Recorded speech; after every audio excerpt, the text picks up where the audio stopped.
Bonjour à tous et à tous, chers camarades remplis de curiosité et de culture. Épisode 2 de 5 points. On va pas éviter de tergiverser. L'épisode 2 sera légèrement différent, mais vous le remarquerez, il n'y a pas eu déjà d'intro pour emmener et présenter le bouquin aussi vite.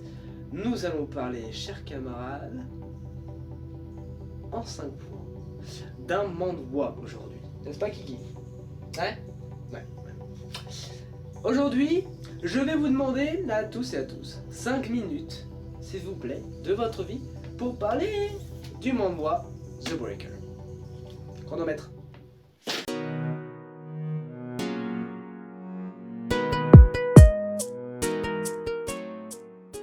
On va parler donc de The Breaker. The Breaker, qu'est-ce que c'est? C'est donc un manga, comme je vous l'ai dit, de type shonen. Shonen, c'est l'équivalent du shonen.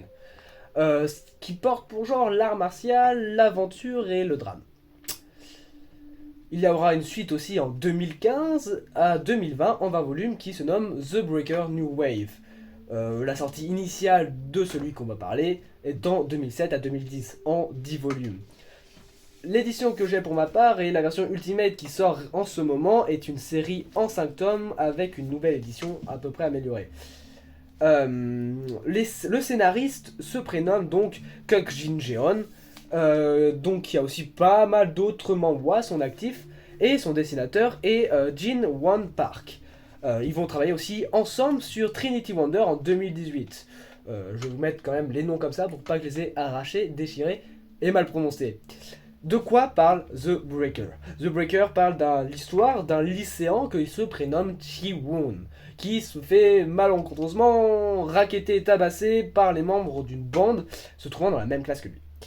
Un jour, alors qu'il se fait tabasser, pour ne pas avoir l'argent demandé, il y a un jeune homme pour le plus moins étrange, se prénommant Chun-Won, qui va se moquer, après être apparu, de la faiblesse de Chi-Won. Au plus grand désespoir de ce dernier, Chun-Won est le professeur remplaçant d'anglais. Sauf que ce remplaçant n'est pas uniquement un professeur, comme on peut s'en douter, rien qu'avec la couverture. C'est un maître des arts martiaux. Et Chin-Won va prendre son courage à deux mains, une fois qu'il l'aura découvert, et demandera à ce dernier de lui apprendre tout ce qu'il sait, pour qu'il puisse protéger auquel il tient.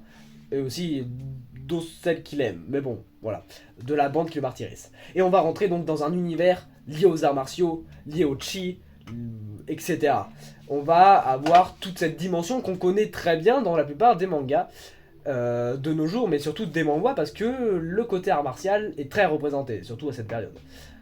On va avoir le droit à des bastons de tous côtés. Chun-Won étant un personnage assez charismatique, coureur de jupons dénommé, et aussi qui a une mauvaise habitude de fumer, va apprendre un peu au début à contre-cœur, mais va se lier aussi à Chin-Won indirectement. Avec, j'ai pas lu encore la fin, une fin plutôt tragique d'après ce que j'ai pu prévoir aussi. On va aussi avoir par la suite Chin-Won qui tout simplement lui va grandir et va commencer à s'assumer, à devenir vraiment un personnage lui-même charismatique, dévoilant une volonté de combattre même quand son personnage, l'adversaire qu'il va combattre est plus puissant. On a aussi des personnages assez particuliers, récurrents, comme j'ai oublié son nom, Lee Si-ho, qui est donc l'infirmière de l'école et qui est attirée de notre cher maître des arts martiaux, Chun-Woo, qui fait aussi partie du Murin, j'avais oublié ces détails, qui est une organisation d'arts martiaux dans ce monde. Indirectement aussi, ils sont amoureux d'eux. Elle a aussi la mauvaise habitude de se dénuder, ce qui fait très plaisir souvent aux personnages masculins de ce monde. On a aussi Mademoiselle Soseol qui est dirigeante d'un clan déchu, le Sanwoo, et qui possède malheureusement un corps négatif qu'elle va réparer un moment. Le corps négatif étant une maladie légendaire où les 9 sources de ki sont bloquées. Et la personnage aussi, l'ami de Chin-Woo, Sae, qui va tenter d'être aidé, aussi un peu une relation entre deux. Et l'antagoniste classique, le rival slash allié, Yekjok Sojun, qui est bien cool. Qu'est-ce que j'en pense?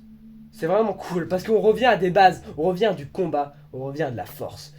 J'ai pas besoin de déployer plus, parce que c'est tout le concentré des arts martiaux et ce qu'on aime. N'est-ce pas toi? On aime bien ça. la baston, c'est cool. Et indirectement, il y a de l'histoire derrière. Donc, ça va, on aime ça. C'est pour ça que The Breaker fait en ce moment partie de mes coups de cœur. Quelle épreuve complexe de résumer, encore une fois, énormément de choses, moins quand même que Lovecraft, mais quand même beaucoup de choses en 5 points. Bon, vous me direz, Lovecraft a un siècle de différence, là, à peu près, si on a suivi 11 ans, mais quand même, ça reste une épreuve compliquée. Bon, on n'est quand même pas là pour faire de l'analyse, donc pour ma part, bien sûr, je vous conseille de redire la plupart des choses qui sont dans l'émission, c'est des œuvres que j'ai aimées, donc pas compliqué, même s'il y a sûrement des œuvres que j'ai pas aimées. Là, on n'a pas encore tous vu. Mais The Breaker, c'est de la baston, c'est du combat, on aime ça, souvent. Bon, on peut voir la plupart des mangas les plus connus. Enfin, pour vous, c'est un manga, vous me direz, mais les mangas les plus connus comme Solo Leveling, ça reste quand même de la baston, c'est souvent pas du shoujo. Mais voilà, c'est bien, c'est cool. T'en as pensé quoi, Kiki? D'accord, oui, on va aller acheter l'épisode 4, pas de soucis. Oh, oh, tu te calmes. Violent aujourd'hui. Bon, on va aller l'acheter. Merci à tous et à tous de m'avoir accordé 5 minutes de votre vie. J'espère que cet épisode vous a plu. On se retrouve pour l'épisode 3, qui sera... Ah non, je dis pas, parce qu'on a déjà lancé les dés, je dis pas. Un petit indice, là maintenant. Là c'est mon terre. Et on se retrouve donc pour l'épisode 3. Au revoir à tous.